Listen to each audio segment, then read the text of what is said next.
ದಯಮಾಡಿ ಮಾನ್ಯ ಅಧ್ಯಕ್ಷರೇ, ಹಿಂದೆ ಏನು ಅಂತಂದ್ರೆ 1ನೇ ಕ್ಲಾಸಿಂದ 7ನೇ ಕ್ಲಾಸು 8ನೇ ಕ್ಲಾಸ್ವರೆಗೂ ಕೂಡ ಯಾರು ಈ GPT ಟೀಚರ್ಸ್ ಇರ್ಬೋದು ಮತ್ತೆ D.Ed ಮಾಡಿದವ್ರು ಇರ್ಬೋದು, ಒಟ್ಟಿಗೆ ಇದು ರಿಕ್ರೂಟ್ಮೆಂಟ್ ನಡೀತಾ ಬಂದೈತೆ, ನಿಮ್ಗೆ ಗೊತ್ತು ಇದೆಲ್ಲ. ಆದ್ರೆ 2016 ನಂತರ ಏನು ಒಂದು ತಂದ್ಬಿಟ್ಟು GPT ಅವ್ರನ್ನ ತಂದು ಅಂದ್ರೆ ಗ್ರಾಜುಯೇಟ್ ಟೀಚರ್ಸ್ ಅಂತ ರಿಕ್ರೂಟ್ಮೆಂಟ್ ಮಾಡ್ಬಿಟ್ಟು 6th 7th 8th ಹಾಕಿದ್ದಾರೆ. ಒಂದು 10 ಸ್ಕೂಲಲ್ಲಿ GPT ಸ್ಕೂಲ್ನಲ್ಲಿರೋರು HM ಅಥವಾ ಕೆಲಸ ಮಾಡ್ತಾರೆ, ಅಸಿಸ್ಟೆಂಟ್ ಟೀಚರು. ಎಲ್ಲಿ ಇಲ್ವೋ ಮೊದ್ಲ್ಯಾರು ರಿಕ್ರೂಟ್ಮೆಂಟ್ ಆಗ ಅವರೇ ಮಾಡ್ತಾವ್ರಿ, ಈಗ ಅವರೇ ಕಂಟಿನ್ಯೂ ಮಾಡ್ತಾ ಇದ್ದಾರೆ. ಟ್ರಾನ್ಸ್ಫರ್ ಮಾತ್ರ ಅಲ್ಲಿ ಕೊಡಲ್ವಂತೆ, ದಯವಿಟ್ಟು ಇದು ಡಿವೈಡ್ ಆಗ್ಬಿಟ್ಟಿದೆ ಮನೆ ಡಿಪಾರ್ಟ್ಮೆಂಟ್ ಅಲ್ಲೇ ಡಿವೈಡ್ ಆಗ್ಬಿಟ್ಟಿದೆ. ನಾನು ದಯಮಾಡಿ ಮಂತ್ರಿಗಳಲ್ಲಿ ಮನವಿ ಮಾಡ್ತೀನಿ, ದಯವಿಟ್ಟು ಈಗಾಗಲೇ ಯಾರು 1 to 7th ಅಂತ ರಿಕ್ರೂಟ್ಮೆಂಟ್ ಆಗಿತ್ತು, ಯಾರು ಗ್ರಾಜುಯೇಟ್ ಆಗಿದ್ರು, ಯಾರು B.Ed ಮಾಡಿದ್ರು, ಅವ್ರನ್ನ ಇದು ಕನ್ಸಿಡರ್ ಮಾಡ್ಬೇಕಲ್ವಾ. ಆಮೇಲೆ ಇವರೇನೆ ಯಾರು ಮನೆ ಅಧ್ಯಕ್ಷ ತಮ್ಮ ಇವತ್ತು ಯಾರು 1 to 7th ಅಪಾಯಿಂಟ್ಮೆಂಟ್ ಆಗಿದ್ರು, ಹಿಂದೆ ಯಾರು B.Ed ಮಾಡಿರ್ತಾರೆ ಅವರು ಪ್ರಮೋಷನ್ ತಗೋತಾರೆ ಹೈಸ್ಕೂಲ್ಗೆ. ಈಗ ಏನಾಗಿದೆ ಗೊತ್ತೇನೋ, ಅವ್ನು B.Ed ಮಾಡಿರ್ಲಿ, M.Ed ಮಾಡಿರ್ಲಿ, MA ಮಾಡಿರ್ಲಿ, M.Com ಮಾಡಿರ್ಲಿ, ಅವ್ನು ಟ್ರಾನ್ಸ್ಫರೇ ಇಲ್ಲ ಅವನಿಗೆ. ಈ GPT ಅವ್ರಿಗೆ ಮಾತ್ರ ಟ್ರಾನ್ಸ್ಫರ್. ಈ ತರ ಆಗ್ಬಿಟ್ಟು ಏನಾಗಿದೆ, ಅವ್ರಿಬ್ಬರಲ್ಲಿ ಡಿವೈಡ್ ಆಗ್ಬಿಟ್ಟಿದೆ ಅಧ್ಯಕ್ಷರೇ. ದಯವಿಟ್ಟು ಇದನ್ನ ಇಬ್ರು ನಮ್ಮವರೇ, ಇಬ್ಬರು ಒಂದೇ ಆದಂಗೆ ಸರಿಪಡಿಸ್ಕೊಡಿ. ಶಾಲಾ ಶಿಕ್ಷಣವನ್ನ ಪಡೆಯುವಾಗ ಅವಾಗ ಸರ್ಕಾರಿ ಕಿರಿಯ ಪ್ರಾಥಮಿಕ ಶಾಲೆ ಮತ್ತು ಸರ್ಕಾರಿ ಹಿರಿಯ ಪ್ರಾಥಮಿಕ ಶಾಲೆ ಅಂತಿತ್ತು. ಸರ್ಕಾರಿ ಕಿರಿಯ ಪ್ರಾಥಮಿಕ ಶಾಲೆ 1 ರಿಂದ 4 ಮತ್ತು ಹಿರಿಯ ಪ್ರಾಥಮಿಕ ಶಾಲೆ ಅಂದ್ರೆ 5 ರಿಂದ 7 ಇತ್ತು. ಆದ್ರೆ ಅದಕ್ಕೆ ವಿದ್ಯಾರ್ಹತೆ ಇತ್ತು. ಮೊದಲು SLC TCH ಇತ್ತು, ಅದಾದ್ಮೇಲೆ PUC TCH ಆಯ್ತು, ಅದಾದ್ಮೇಲೆ TCH D.Ed ಅಂತ ಮಾಡಿದ್ದಾರೆ ಸಭಾಪತಿಗಳೇ. ಆದ್ರೆ ರಾಷ್ಟ್ರೀಯ ಶಿಕ್ಷಕರ ಶಿಕ್ಷಣ ಮಂಡಳಿ 23 ಆಗಸ್ಟ್ 2010ರಲ್ಲಿ ಪ್ರಾಥಮಿಕ ಶಿಕ್ಷಣದಲ್ಲಿ ಶಿಕ್ಷಕ ನೇಮಕಾತಿಗೆ 1 ರಿಂದ 5 ಮತ್ತು 6 ರಿಂದ 8 ಆಯ್ತು ಮಾನ್ಯ ಸಭಾಪತಿಗಳೇ. ಅದು 2010ರಲ್ಲಿ ನಿರ್ಧಾರ ಆದ್ಮೇಲೆ ನಮ್ಮ ರಾಜ್ಯ ಸರ್ಕಾರ 2017ರಲ್ಲಿ ಜಾರಿಗೆ ಬಂತು. ಅದನ್ನ 2016ಕ್ಕೆ ಪೂರ್ವಾನ್ವಯವಾಗಂತೆ ಹೊಸ C&R ರೂಲ್ ತಂದರು ಮಾನ್ಯ ಸಭಾಪತಿಗಳೇ. ಯಾರು 20-30 ವರ್ಷಗಳ ಕಾಲ ಸುದೀರ್ಘವಾಗಿ ಸೇವೆಯನ್ನು ಮಾಡಿದ್ದಾರೆ, 5, 6, 7, 8ಕ್ಕೆ ಬೋಧನೆ ಮಾಡಿದ್ದಾರೆ, ಅವ್ರಿಗೆ ಹೊಸ C&R ರೂಲ್ ಅಂತ ಒಂದು ಹಣೆಪಟ್ಟಿಯನ್ನು ಕಟ್ಟಿ ಡಿ-ಪ್ರಮೋಟ್ ಮಾಡಿದ್ರು ಅಧ್ಯಕ್ಷರೇ, ಸಭಾಪತಿಗಳು. ಡಿ-ಪ್ರಮೋಟ್ ಅಂದ್ರೆ ಇವ್ರು ಏನ್ ಹೇಳ್ತಾರೆ, ನಾವು ಮಾಡಿಲ್ಲ ಅಂತಾರೆ. ಯಾರು ಇದುವರೆಗೂ ಆಫೀಸರ್ಸ್, IPS ಆಫೀಸರ್ಸ್ ಆಗಿದ್ದಾರೆ, ರಾಜಕಾರಣಿ ಆಗಿದ್ದಾರೆ, ಅವರೆಲ್ಲ ಅದೇ ರೀತಿಯಲ್ಲಿ ಓದ್ಕೊಂಡ್ ಬಂದ್ರು.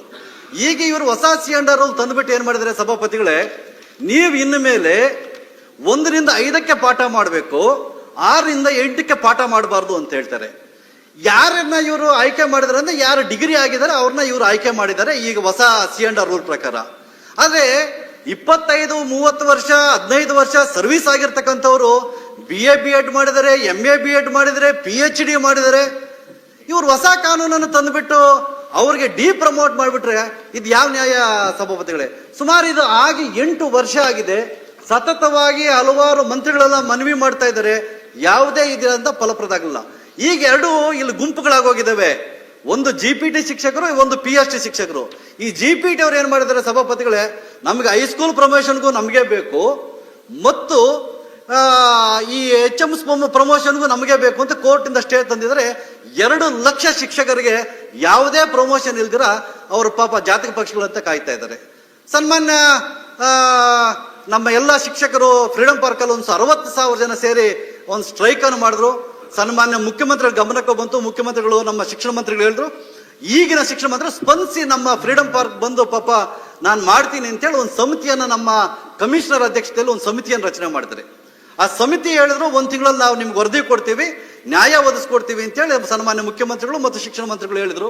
ಆದ್ರೆ 6 ತಿಂಗಳಾಗಿದೆ ಸನ್ಮಾನ್ಯ ಸಭಾಪತಿಗಳೇ, ಇದುವರೆಗೂ ಯಾವುದೇ ರೀತಿಯಾದಂತ ವರದಿ ಬರಲಿಲ್ಲ ಮತ್ತು ಅವ್ರಿಗೆ ನ್ಯಾಯ ಸಿಗ್ತಾ ಇಲ್ಲ. ನಾವು ಈಗಲೂ ಎಷ್ಟೋ ಒಂದ್ಸರಿ ಅಧಿಕಾರಿಗಳನ್ನ ಭೇಟಿ ಮಾಡಿದಾಗ ಇದು ಹೊಸ C&R ರೂಲ್ ಅಂತಾರೆ. ನೀವು ನಿಮಗಾಗಿ ನಿಮ್ಗೆ ಡಿ-ಪ್ರಮೋಟ್ ಮಾಡಿಬಿಟ್ರೆ ನೀವೇನ್ ಮಾಡ್ತಾ ಇದ್ರಿ? 20-25 ವರ್ಷಗಳ ಕಾಲ ಸೇವೆಯನ್ನು ಮಾಡಿ ಅವ್ರ ಶಿಷ್ಯರು ಬಂದಿದ್ದಾರೆ ಸಭಾಪತಿಗಳೀಗ. ನಾನು ನೋಡಪ್ಪ ನಾನು ಡಿಗ್ರಿ ಆಗಿದ್ದೀನಿ ಅಂತ, ಅವ್ರು ಡಿಗ್ರಿ ಆಗಿದ್ರೆ ಇವರು B.Ed ಆಗಿದೆ, M.Ed ಆಗಿದೆ, PhD ಆಗಿದೆ, ನೀವು 1 ರಿಂದ 5 ಪಾಠ ಮಾಡಿ ಅಂತ ಇದ್ದಾರೆ. ಇವ್ರ ಪಾಪ ಯಾವುದೇ ಎಕ್ಸ್ಪೀರಿಯನ್ಸ್ ಇಲ್ಲ. ನಾವೇನು GPT ವಿರೋಧಿಗಳಲ್ಲ, ಬಟ್ ಸರ್ಕಾರ ತಗೊಂಡಂತ ನಿರ್ಧಾರದಿಂದ ಅವರು ಯಾರು ಎಕ್ಸ್ಪೀರಿಯನ್ಸ್ ಆಗಿದ್ರೆ ಒಂದರಿಂದ 5ಕ್ಕೆ ಪಾಠ ಮಾಡ್ತಾ ಇದ್ದಾರೆ, ಯಾರು ಎಕ್ಸ್ಪೀರಿಯನ್ಸ್ ಇಲ್ಲ ಹೊಸದಾಗಿ ಬಂದಿದ್ದಾರೆ ಅವ್ರಿಗೆ ನೀವು 6-8ಕ್ಕೆ ಅವಕಾಶ ಕೊಡ್ತಾ ಇದ್ದಾರೆ. ನಾವೇನ್ ಹೇಳ್ತೀವಿ ಸಭಾಪತಿಗಳೇ, ನೀವು ಈ ಒಂದು ಯಾರಿಗೆ ಡಿಗ್ರಿ ಆಗಿಲ್ಲ ಅಂತವ್ರಿಗೆ ನೀವು ಅವಕಾಶ ಕೊಡಬೇಡಿ.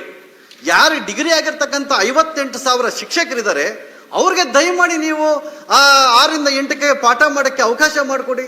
ನೀವು C&R ರೂಲ್ ತಂದಿದ್ದೀರಿ ಅಂತೇಳಿ ನೀವು ಅಧಿಕಾರಿಗಳು ನಿಮ್ದೇ ಆದ ರೂಲ್ಸ್ ಅನ್ನು ನೀವು ಮಾಡಿಬಿಟ್ರೆ, ಪ್ರಮೋಟ್ ಕೊಟ್ರೆ ಅವ್ರ ಪ್ರಮೋಷನ್ ಆಗುವಂತ ಅವಕಾಶಗಳು ಎಷ್ಟೋ ಇತ್ತು.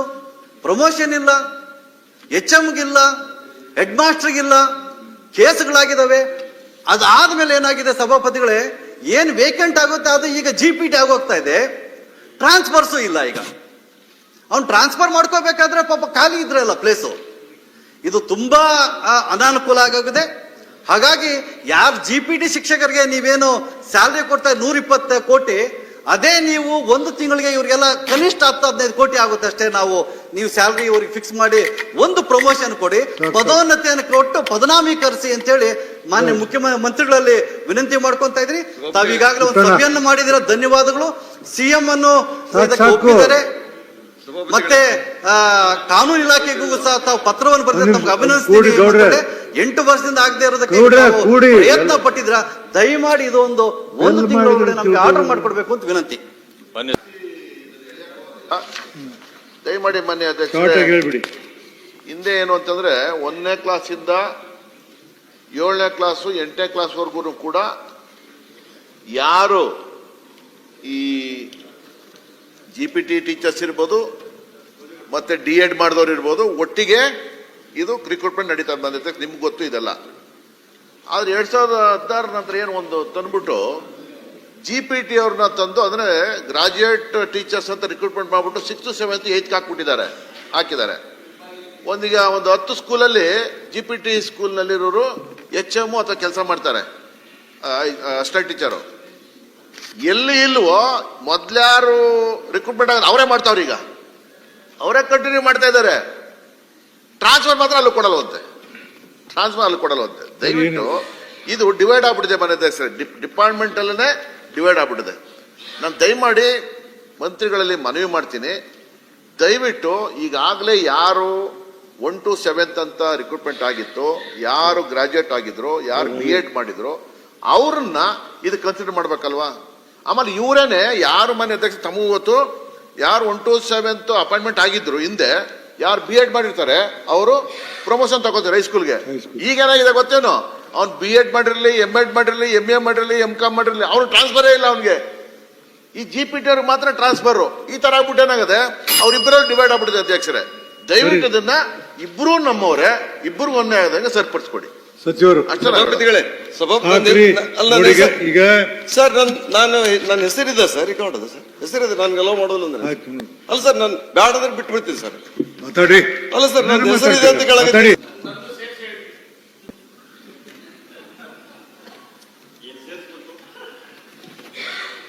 ಸಭಾಪತಿಗಳೇ, ಇಲ್ಲಿವರೆಗೆ ರಾಮೇಜಿಗೌಡರು, ಹಿರಿಯರಾದ ಪುಟ್ಟಣ್ಣ ಅವರು ಈ ಪ್ರೈಮರಿ ಸ್ಕೂಲ್ ಟೀಚರ್ಸ್ಗೆ ಪ್ರಮೋಷನ್ದೊಳಗೆ ಯಾವ ರೀತಿ ಅನ್ಯಾಯ ಆಗ್ತದನ್ನ ಅವ್ರ ಗಮನಕ್ಕೆ ತಂದಿದ್ದಾರೆ. ನಮ್ಮ ರಾಜ್ಯದ ಇತಿಹಾಸದೊಳಗೆ ಮೊದಲ ಪ್ರೈಮರಿ ಸ್ಕೂಲ್ ಅಂದ್ರೆ 1 to 7th ಅಂತ ಇತ್ತು. ಅದು 2017 ಅದನ್ನ 8th ಅನ್ನ ಅಪ್ಗ್ರೇಡ್ ಮಾಡಿದ್ರು. ಅಪ್ಗ್ರೇಡ್ ಮಾಡಿದ್ಮ್ಯಾಗ 2 ಮಾಡಿದ್ರು, 1 to 5, 6 to 8. ಸೊ ಈಗ ಆಲ್ರೆಡಿ ಏನು 1 to 7 ಅಪಾಯಿಂಟ್ಮೆಂಟ್ ಆಗಿದ್ರು, ಅವ್ರಿಗೆ ಅಲ್ಲಿ ಅವರು BA B.Ed, BSc B.Ed, MA ಕೂಡ ಆಗಿದ್ರು. 6 to 8ಗೆ ಅವರು ಪ್ರಮೋಷನ್ ಅವ ಕೊಡಬೇಕಾಗಿತ್ತು, ಕೊಡ್ಲಿಲ್ಲ. ಮತ್ತೆ ಅವರೇ ಕಲಿಸ್ಲಿಕ್ಕತ್ತಾರೆ. ಇನ್ನೂ ನೀವು ಪ್ರಮೋಷನ್ ಕೊಟ್ಟಿಲ್ಲ ಅಂದ್ರು ರಾಜ್ಯದ ಎಲ್ಲಾ ಪ್ರೈಮರಿ ಸ್ಕೂಲ್ ಒಳಗ ಏನ್ ನೀವು ಪ್ರಮೋಷನ್ ಕೊಟ್ಟಿಲ್ಲಲ್ಲ, ಅವ್ರು BA B.Ed, BSc B.Ed ಆಗ್ಯಾರ. 6 to 8ಗೆ ಅವ್ರು ಕಲಿಸ್ಲಿಕ್ಕತ್ತಾರ. ಈಗ ಬಹುಶಃ ಇನ್ನೊಂದು ತಿಂಗಳ 1.5 ತಿಂಗಳಾದ್ರೆ ಬಹಳ ಜನ ರಿಟೈರ್ ಆಗ್ತಾರ. ಇಲ್ಲಿ ಪ್ರಶ್ನೆ ಏನ್ ಬಂದದಪ್ಪ ಅಂತಂದ್ರೆ, ನೀವು C&R ಅಡೆತಡೆ ಆಯ್ತಂತದ್ರಿ. ಆ C&R ತಿದ್ಲಿಕ್ಕೆ ಎಷ್ಟು ಹೋರಾಟ ಮಾಡಿದಾರ ಅವರು. ನಾವು ಎಲಿಜಿಬಲ್ ಅದೀವಿ, 10-12 ವರ್ಷ ಅಲ್ಲೇ 6 to 8 ಕಲ್ಸಕತ್ತೀವಿ. ಆ ತಿದ್ದುಪಡಿ ಮಾಡಿ ಕೊಡ ಅಂತ ತಿಳ್ಕೊಂಡು ದೊಡ್ಡ ಹೋರಾಟ ಆಯ್ತು. ಇಲಾಖೆಯವರ ಗಮನಕ್ಕೆ ತಗೊಳ್ಳಿಲ್ಲ.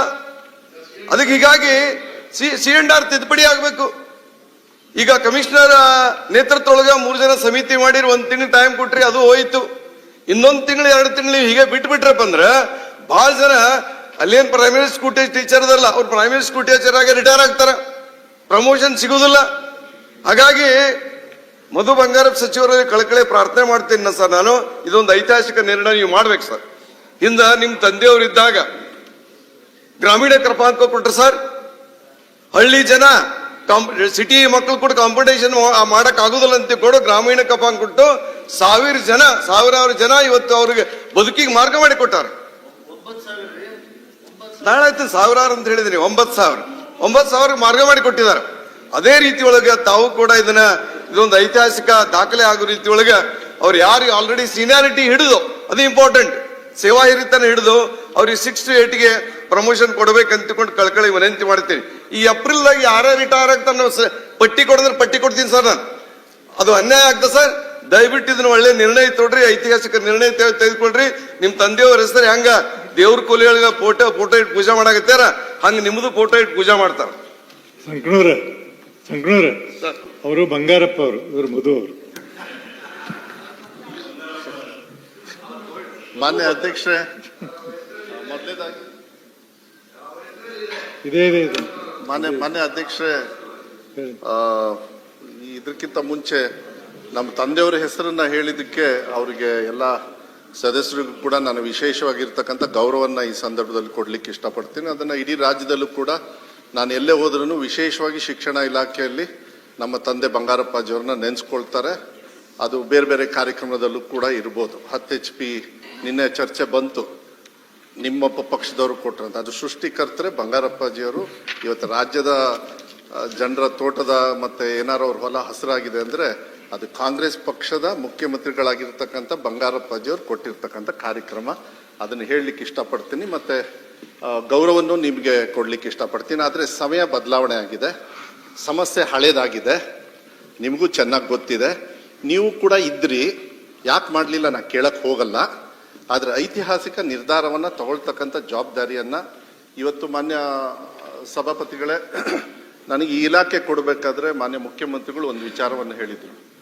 ಮಧು, ಫಸ್ಟ್ ಟೈಮ್ ನೀನು ಮಿನಿಸ್ಟರ್ ಆಗ್ತಾ ಇದೆಯಾ, ಬಹಳ ಸಮಸ್ಯೆ ಇರತಕ್ಕಂಥ ಇಲಾಖೆಯನ್ನ, ಬಹಳ ದೊಡ್ಡ ಇಲಾಖೆಯನ್ನ ಕೊಡ್ತೀವಿ, ಆದ್ರೆ ನನಗೆ ವಿಶ್ವಾಸ ಇದೆ ನೀನು ಅದನ್ನ ಸರಿಯಾಗಿ ನಡೆಸ್ಕೊಂಡು ಹೋಗ್ತೀಯ ಅಂತ ಹೇಳಿ ಮಾಡಿರ್ತಕ್ಕಂಥ. ಯಾಕೆಂದ್ರೆ ರಾಷ್ಟ್ರೀಯ ಒಂದು ನೀತಿ ಬಂದಾಗ ಮಧ್ಯ ಈ 1ನೇ ಕ್ಲಾಸಿಂದ 10ನೇ ಕ್ಲಾಸ್ವರೆಗೂ ಬೋಧಕ ಏನು ನಡೀತದೆ, ಮಧ್ಯ ಒಂದು ಇಂಟರ್ವೆನ್ಷನ್ ಬಂತು. ಬೇರೆ ಟೀಚರ್ಸ್ ಕ್ಯಾಟಗರಿ ಬಂದ ತಕ್ಷಣ ಯಾರು 7ನೇ ಕ್ಲಾಸ್ 8ನೇ ಕ್ಲಾಸ್ವರೆಗೂ ಹೇಳ್ಕೊಡ್ತಾ ಇದ್ರು ಅವ್ರ ಪಾಪ ಇವಾಗ 5ನೇ ಕ್ಲಾಸ್ವರೆಗೂ ಹೇಳ್ಕೊಡಿ ಅಂತ ಹೇಳಿ ಒಂದು ಆದೇಶವನ್ನ ನಾವು ನೀವನ್ನ ಡಿಗ್ರೇಡ್ ಮಾಡಿಲ್ಲ. ಇವತ್ತು ಕೂಡ ಅದು ಆದ್ರೂ ಏನು PhD ಟೀಚರ್ಸ್ ಇದ್ದಾರೆ ಅವರೆಲ್ಲರೂ ಕೂಡ ಮಾಡ್ತಾ ಇದ್ದಾರೆ. ಅದಕ್ಕೆ ನಾನು ಈ ಸಭೆಯಿಂದ ಅವರಿಗೆ ಧನ್ಯವಾದಗಳನ್ನು ಕೂಡ ನಾನು ಹೇಳ್ತೀನಿ. ಯಾಕೆಂದ್ರೆ ಅದರಿಂದ ಶಿಕ್ಷಣ ಇಲಾಖೆಗೆ ಬಹಳ ಸಹಕಾರವನ್ನು ಕೂಡ ಮಾಡ್ತಾ ಇದೆ. ಮಾನ್ಯ ಸಭಾಧ್ಯಕ್ಷರು, ಇದು 2017ರಿಂದ ಮಧ್ಯ ಅವರು ಕೂಡ ಆರ್ಗನೈಸೇಷನ್ ಮಾಡಿಕೊಂಡು ಸ್ಟ್ರೈಕ್ ಮಾಡ್ತಕ್ಕಂಥ ಚಿಕ್ಕ ಪುಟ್ಟ ಮಾಡ್ತಾ ಇದ್ರು. ಲೈಬ್ರರಿ ದಿವಸ, ಹೋದ್ಸತಿ ಲೈಬ್ರರಿ ಡೇ ದಿವಸ ಆಗಸ್ಟ್ 12ನೇ ತಾರೀಕು ಲೈಬ್ರರಿ ಡೇ ಅನ್ಸುತ್ತೆ, ದೊಡ್ಡ ಒಂದು ಸ್ಟ್ರೈಕ್ ಅನ್ನ ಮಾಡಿದ್ರು. ಎಲ್ಲ ಸದಸ್ಯರು ಕೂಡ ಅವರೆಲ್ಲರೂ ಕೂಡಿ ಅವ್ರ ಪರವಾಗಿ, ಯಾಕೆಂದ್ರೆ ಅವರೆಲ್ಲರೂ ಕೂಡ ಅವ್ರ ಸಹಕಾರದಿಂದ ತಾವೆಲ್ಲರೂ ಕೂಡ ಇಲ್ಲಿ ಬಂದಿರ್ತೀರಿ. ನೀವೆಲ್ಲರೂ ಕೂಡ ಆ ಸಂದರ್ಭದಲ್ಲಿ ನೀವೆಲ್ಲರೂ ಕೂಡ ರಂಗನಾಥ್ ಅಂತ ಹೇಳಿ ಲೈಬ್ರರಿ ಅವ್ರ ಹೆಸರಲ್ಲಿ ಅವರ ಹುಟ್ಟು ಹಬ್ಬದ ಅಂಗವಾಗಿ, ಅವ್ರು ತಮಿಳುನಾಡವರು, ಅವರ ಒಂದು ಹುಟ್ಟು ಹಬ್ಬದ ಅಂಗವಾಗಿ ಏನು ಇತ್ತು ಅವತ್ತು ನಾನು ತುಮಕೂರಲ್ಲಿದ್ದೆ. ಮಾನ್ಯ ಮುಖ್ಯಮಂತ್ರಿಗಳು ಫೋನ್ ಮಾಡಿ, ಇಲ್ಲ ಮಧು ನೀನು ಹೋಗ್ಲೇಬೇಕಾಗುತ್ತೆ, ಬಹಳ ದೊಡ್ಡ ಸಂಘಟನೆಯಲ್ಲಿ ಅವರೆಲ್ಲರೂ ಕೂಡ ಇದ್ದಾರೆ, ಒಂದು ವಿಶ್ವಾಸವನ್ನು ಕೊಟ್ಟು ಬನ್ನಿ, ನಾವೊಂದು ಪ್ರಯತ್ನವನ್ನು ಪಡೋಣ ಅಂತೇಳಿ. ನಾನು ಇಲ್ಲಿಗೆ ವಾಪಸ್ ಬರೋದಷ್ಟಕ್ಕೆ ನೀವೆಲ್ಲರೂ ಕೂಡ ಮಾತಾಡಿದ್ರು ಮುಂಚೆ ಎಲ್ಲ ಇದು C&R ಚೇಂಜ್ ಆಗ್ಬೇಕು. C&R ಬರೀ ನನ್ನ ಇಲಾಖೆಯಲ್ಲಿ ಇರಲ್ಲ, FD, ಲಾ ಡಿಪಾರ್ಟ್ಮೆಂಟ್ ಮತ್ತೆ DPR 3 ಜನರ ಒಂದು ಕನ್ಕರೆನ್ಸ್ ತಗೊಳ್ಬೇಕಾಗತ್ತೆ. ಅವ್ರು ಏನೇ ಕೊಟ್ರೇನು ಕೂಡ ಒಂದು ಬಹಳ ದೊಡ್ಡ ಮಟ್ಟದಲ್ಲಿ ಒಂದು ಸುಗ್ರೀವಾಜ್ಞೆನೋ ಬೇರೆ ರೀತಿಯಲ್ಲಿ ಮಾನ್ಯ ಮುಖ್ಯಮಂತ್ರಿಗಳ ಮಟ್ಟದಲ್ಲಿ ನಾವು ತೀರ್ಮಾನವನ್ನ ಇದನ್ನ ತಗೊಳ್ಬೇಕಾಗತ್ತೆ. ನಾನು ಈಗ ಯಾರ್ಯಾರು ಸರ್ವಿಸ್ ಅಲ್ಲಿ ಇದ್ದಾರೆ, ಸಾಕಷ್ಟು ಜನರು ಪಾಪ ರಿಟೈರ್ಡ್ ಆಗ್ತಾ ಇದ್ದಾರೆ, ಅವರು ಪಾಪ ಟೀಚರ್ ಆಗಿ ರಿಟೈರ್ಡ್ ಆಗ್ತಾ ಇದ್ದಾರೆ. ಎಷ್ಟೋ ಜನರು ಬಂದಾಗ ಅವರು ಹೇಳ್ಕೊಳ್ಳೋದು ನೋಡಿದ್ರೆ ಬಹಳ ಕಷ್ಟ ಆಗ್ತದೆ. ಯಾಕೆಂದ್ರೆ ಯಾರು ಏನ್ ಬೇಕಾದ್ರೆ ಆಸ್ತಿ ಮಾಡ್ಬೋದು, ಆದ್ರೆ ಕಲಿತಕ್ಕಂಥದ್ದನ್ನ ಬರೀ ಗುರುಗಳಿಂದನೇ ಮಾತ್ರ ಸಾಧ್ಯ ಹೊರತು ಬೇರೆಯವರಿಂದ ಅದು ಸಾಧ್ಯ ಇಲ್ಲ. ಅದು ನನಗೆ ಅರ್ಥ ಆಗಿದೆ. ಆದ್ರೆ ನಾನು ಒಂದು ವಿಶ್ವಾಸವನ್ನ ಕೊಡ್ಲಿಕ್ಕೆ ಇಷ್ಟಪಡ್ತೀನಿ. ಮಾನ್ಯ ಮುಖ್ಯಮಂತ್ರಿಗಳು ಕೂಡ 5ನೇ ತಾರೀಕು ಟೀಚರ್ಸ್ ಡೇ, ಶಿಕ್ಷಕರ ದಿನಾಚರಣೆ ಅಂಗವಾಗಿ ತಳಗಡೆ ತಾವು ಇದ್ರಿ ಮಾನ್ಯ ಸಭಾಪತಿಗಳೇ, ಅಲ್ಲಿ ಅವಾಗ ಹೇಳಿದ್ರು 1-1.5 ತಿಂಗಳೊಳಗೆ ಆದಷ್ಟು ಬೇಗ ನಾವು ಮಾಡ್ತೀವಿ ಅಂತ ಹೇಳಿ. ನಾನು ಆಗ್ಲೇ ಅವರು 2 ಮೀಟಿಂಗ್ ಅನ್ನ ಮಾಡಿದ್ದಾರೆ. ಏನೋ ಒಂದು ಕಮಿಟಿ ಆಗ್ಲೇ ಕಾನ್ಸ್ಟಿಟ್ಯೂಟ್ ಮಾಡಿಕೊಟ್ಟಿದ್ದೀವಿ. ಆ ಕಮಿಟಿಯಿಂದ ಏನು ರಿಪೋರ್ಟ್ ಬರ್ತದೆ ಆದಷ್ಟು ಬೇಗ ಇವರಿಗೆ, ಯಾಕೆಂದ್ರೆ ತುಂಬಾ ಎಳೆಯೋದಕ್ಕೆ ಹೋಗೋದಿಲ್ಲ. ಮಾನ್ಯ ಮುಖ್ಯಮಂತ್ರಿಗಳು ಕೂಡ ಇದ್ರ ಬಗ್ಗೆ ಇಂಟ್ರೆಸ್ಟೆಡ್ ಇದ್ದಾರೆ, ಒಂದು ತೀರ್ಮಾನವನ್ನು ತಗೊಳ್ಬೇಕು ಅಂತ ಹೇಳಿ.